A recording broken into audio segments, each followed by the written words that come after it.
નમસ્કાર મિત્રો, ગુજરાત પોકેટ ચેનલમાં તમારું સ્વાગત છે। દેશ, દુનિયા અને ગુજરાતના તાજા, મોટા અને સૌથી મહત્વના સમાચાર જાણીએ તે પહેલા ચેનલમાં નવા હોય તો ચેનલને જરૂરથી સબસ્ક્રાઇબ કરી લેજો, જેથી તમને આવા સમાચારની અપડેટ મળતી રહે। ક્રિકેટનો સુપરસ્ટાર વિરાટ કોહલીની સાથે મોટી જાહેરાત। હવે વિજય હજારે ટુર્નામેન્ટમાં રમવાને લીધો મોટો નિર્ણય। પશ્ચિમ બંગાળમાં કંઈક અનિચ્છનીય ઘટના બનાવવાનો ભય વધુ ઘેરાયો। રાજ્યપાલે જાતે સંભાળ્યો કાર્યભાર। ભાવનગરમાં પેથોલોજી લેબોરેટરીમાં ભયંકર આગ ફાટી નીકળી। બાળકો અને વૃદ્ધોનું રેસ્ક્યુ કરાયું। અફરાતફરી મચી ગઈ। ફિલ્મ લાલુ કૃષ્ણ સદા સહાય તેના પ્રચાર કાર્યક્રમમાં રાજકોટના ક્રિસ્ટલ મોલમાં અફરાતફરી મચી ગઈ। દિલ્હી એમસીડી ચૂંટણીમાં ભાજપનો હાથ ઉપર। આમ આદમી પાર્ટીની આબરૂ જળવાઈ। કોંગ્રેસને સંજીવની મળી। વગર મગફળીએ રૂપિયા 1.63 કરોડનો કડદો કરી દેવાતા ઈરાકના વેપારીએ ગોંડલ સુધી લાંબુ થવું પડ્યું। ભારતમાં રશિયન સૈનિકો તૈનાત કરવામાં આવશે। પુતિનની મુલાકાત પહેલા લશ્કરી સહયોગ કરાર મંજૂર। ટ્રમ્પ વધુ નારાજ થવાની શક્યતા। વડોદરામાં ધોનીની એક ઝલક મેળવવા 3 યુવકોએ જીવ જોખમમાં મૂક્યો। કાફલા પાછળ જોખમી રીતે બાઇક દોડાવી વિડીયો થયો વાયરલ। ગુજરાતમાં પડશે કડકડતી ઠંડી। હવામાન વિભાગે કરી કોલ્ડ વેવની ભવિષ્યવાણી। ખેડૂતોની ચિંતા વધી। પેન્શનરો માટે મોટી રાહત। સરકારે રાજ્યસભામાં પોતાનું વલણ સ્પષ્ટ કર્યું। ડીએ મર્જર પર પણ આપ્યો જવાબ। મોરબીના મણિ મંદિરમાં આજ પરિસરમાં દરગાહનું ડિમોલેશન કરવામાં આવ્યું। બંદોબસ્ત માટે પોલીસના ધાડે ધાડા ઉતારાયા। બાબરી મસ્જિદ જેવી મસ્જિદનો શિલાન્યાસ કરીશ, જો મને રોક્યો તો હાઈવે પર કબજો કરશે મુસલમાનો। ટીએમસી ધારાસભ્યની ચેતવણી આપવામાં આવી। પાકિસ્તાનના રાજકારણમાં ગરમાવો। દેશના આતંકવાદના ઉદય માટે આર્મી ચીફ જવાબદાર। ઇમરાન ખાનના અસીમ મુનીર પર આકરા પ્રહારો। અમદાવાદની એરપોર્ટ પર હવે ઓફિસે બનાવવાની પાસપોર્ટ કૌભાંડમાં 2 આરોપીને ઝડપી પાડ્યા।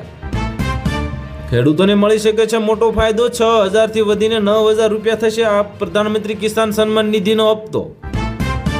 રેલવેનો મોટો નિર્ણય। હવે કાઉન્ટર પરથી તાત્કાલિક ટિકિટ માટે પણ લાગુ પડશે ઓટીપીની સિસ્ટમ।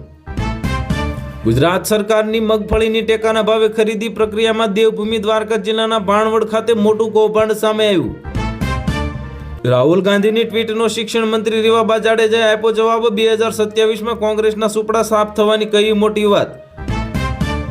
ચાંદીએ રસ્યો ઐતિહાસિક રેકોર્ડ। 103%ના જંગી વળતર સાથે રૂપિયા ભાવ હવે 1.8 લાખ, હવે 2 લાખ સુધી જવાની શક્ય આગાહી। પાકિસ્તાનમાં એચઆઈવીના કેસોનો વિસ્ફોટ થયો। WHOએ ફેલાતા રોગચાળા અંગે ચિંતા વ્યક્ત કરી। છેલ્લા 15 વર્ષમાં નવા એચઆઈવી કેસોમાં 200%થી વધુનો વધારો નોંધાયો। ગુજરાત વહીવટી સુધારણા પંચ GARCનો 6થો અહેવાલ મુખ્યમંત્રી ભૂપેન્દ્ર પટેલને સોંપવામાં આવ્યો। ઉત્તર પ્રદેશમાં આધાર કાર્ડની માન્યતામાં ફેરફાર। જન્મ તારીખ સાબિત કરવા માટે હવે નવા નિયમો લાગુ। હવે જન્મને આધાર દ્વારા પ્રમાણિત ગણવામાં આવશે નહીં। ગુજરાતમાં 2001માં 327ની સામે 2025માં સિંહની સંખ્યા વધીને 891 નોંધાઈ। કચ્છના બન્ની વિસ્તારમાં ચિત્તા કન્ઝર્વેશન બ્રીડિંગ સેન્ટર તૈયાર કરાશે। યુરોપ યુદ્ધ ઈચ્છે છે તો રશિયા પણ તૈયાર છે। ભયંકર યુદ્ધમાં ભૂંડી હાર થશે અને કોઈ બચશે નહીં। પુતિનને લલકાર આવી સામે। અવધ ઓઝાએ રાજકારણમાંથી અચાનક નિવૃત્તિની જાહેરાત કરી અને સૌને ચોંકાવ્યા। કેજરીવાલને લઈને કહી મોટી વાત। પુરવઠા વિભાગે એક સાથે NFSAના રેશન કાર્ડ ધારકોને નોટિસ પાઠવી। ખોટી રીતે અનાજ મેળવતા રેશન કાર્ડ ધારકોમાં ફફડાટ ફેલાયો। ગૌતમ ગંભીરને રવિ શાસ્ત્રીની કડક ચેતવણી। કહ્યું કે હવે પ્રદર્શન સુધારો, નહીં તો નોકરીથી હાથ ધોવા પડશે। તેલંગાણાના મુખ્યમંત્રીએ દેવી દેવતા અંગે આપ્યું વિવાદિત નિવેદન। વિપક્ષે કહ્યું કે હિન્દુ સમાજની માફી માંગો। અમદાવાદ એરપોર્ટ પર ઇન્ડિગોની ફ્લાઇટમાં વિલંબ થતા મુસાફરોનો ગુસ્સો ભભૂકી ઉઠ્યો। ભચી ગયો ઓબાળો। થાનમાં ગેરકાયદેસર કોલસાનું ખનન માફિયા સામે કાર્યવાહી। 15 કોલસાના કુવા સાથે 10 લાખનો મુદ્દામાલ જપ્ત કરવામાં આવ્યો। તપાસના ચક્રો થયા ગતિમાન। ભાજપ વોટ ચોર છે, મોદી તેમના નેતા છે। દિલ્હીની હાર બાદ આમ આદમી પાર્ટીનો નેતાનો ગુસ્સો ફાટી ગયો। લાલો ફિલ્મના પ્રમોશનમાં પુષ્પા 2 જેવી ઘટના બની। ભીડમાં અફરાતફરી સર્જાતા થઈ પોલીસ ફરિયાદ નોંધાઈ। પહેલીવાર અમેરિકન ડોલર સામે રૂપિયો 90 ને પાર। ભારતીય currency all time low level પર પહોંચી। કેરળમાં ભાજપે સોનિયા ગાંધીને ચૂંટણી મેદાને ઉતાર્યા। કોંગ્રેસ સહિત મતદારો પણ વિચારમાં પડી ગયા। તલાક બાદ મુસ્લિમ મહિલા તેનો દરેક સામાન પાછો લઈ શકે છે। સુપ્રીમ કોર્ટનો મહત્વનો ચુકાદો આપવામાં આવ્યો। અમેરિકન વેનેઝુએલા વચ્ચે મોટા યુદ્ધની તૈયારી. ટ્રમ્પે કહ્યું કે મને ખબર છે કે ખરાબ લોકો ક્યાં રહે છે. મોરબીમાં દરગાહ પર બુલડોઝર ફેરવતા તંગદિલી થઈ. પોલીસ સ્ટેશન પર પથ્થરમારો કરવામાં આવ્યો. નહીં સુધરે પાકિસ્તાન. શ્રીલંકાને મદદ અંગે ગંભીર આક્ષેપ કરતા ભારતે આપ્યો જડબાતોડ જવાબ. પાકિસ્તાને શ્રીલંકાને એક્સપાયરી ડેટના ફૂડ પેકેટ્સ મોકલ્યા. દૂધ પણ એક્સપાયરી ડેટનું મોકલાયું. બીસીસીઆઈના આદેશનું પાલન કરશે વિરાટ કોહલી. વિજય હજારે ટ્રોફીમાં રમશે તેવી શક્યતા. દેખો ત્યાં ઠારનો હુકમ કરવામાં આવ્યો જાહેર. 144ની કલમ છતાં ઇમરાનના હજારો સમર્થકો રસ્તા પર ઉતરી આવ્યા. પ્રમુખ પુતિનની ભારત મુલાકાત દરમિયાન ઘણા મહત્વના સોદા થશે. S-400 એર ડિફેન્સ સિસ્ટમની મળવાની સંભાવના. સર્ટિફિકેટ વિના મુસાફરોને લઈને ઉડી રહ્યું હતું એર ઇન્ડિયાનું વિમાન. DGCA આપ્યા મોટા તપાસના આદેશ. 5-10 વર્ષમાં યુદ્ધ થઈને રહેશે. સોશિયલ મીડિયા પર એલન મસ્કની ભવિષ્યવાણીથી ચિંતા વધી.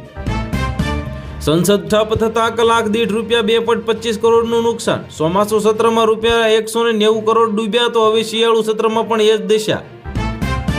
વેપાર અને આયાત નિકાસ પર ચર્ચા કરીશું. ભારત અને પહેલા જ પુતિનનું મોટું નિવેદન. યુરોપ પર સાધ્યું નિશાન.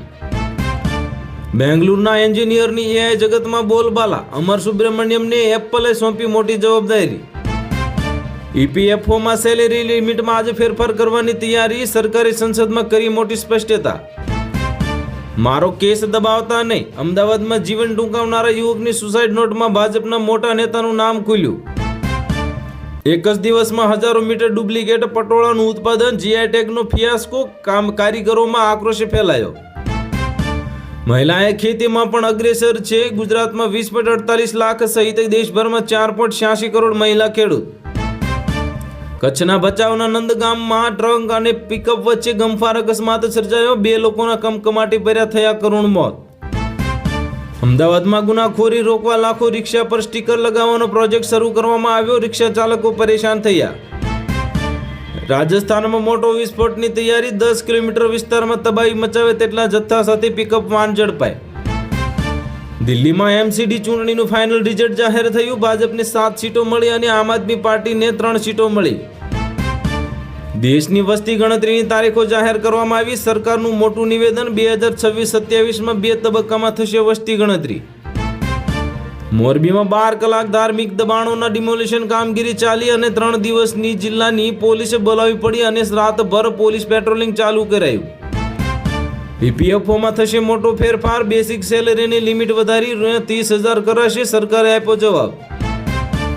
ધોરણ 10 અને 12ના નવી ગાઈડલાઈન કરવામાં આવી જાહેર. શાળાઓએ હવે વેબ પોર્ટલ પર માર્ક્સ અપલોડ કરવા અંગે કડક નિયમ જાહેર કરવામાં આવ્યા. નિયમોનું પાલન કરવું ફરજિયાત. તો હાલ માટે આટલું જ. મળીશું નવી અપડેટ સાથે. જો વિડીયો પસંદ આવતો હોય તો વિડીયોને કરી દેજો લાઈક અને ચેનલમાં નવા હોય તો ચેનલને કરી દેજો સબસ્ક્રાઈબ.